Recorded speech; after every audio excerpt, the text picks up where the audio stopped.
मैले भर्खरै न्युज हेरेको थिएँ हाम्रो 12 नम्बर वडामा लालबुन्दी नगरपालिका कतिवटा वडा छ सबैमा बजेट छुट्याएको रहेछ।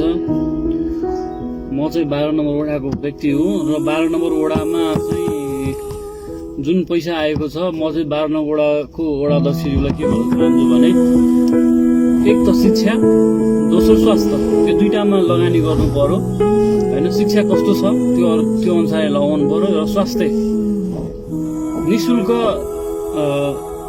जाँच फ्री हुनु पर्यो 12 नम्बर वडा सबैलाई।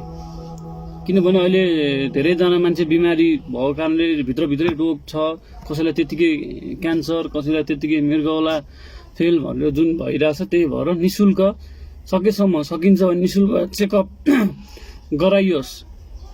अरू गर्न नसके पनि तपाईको यो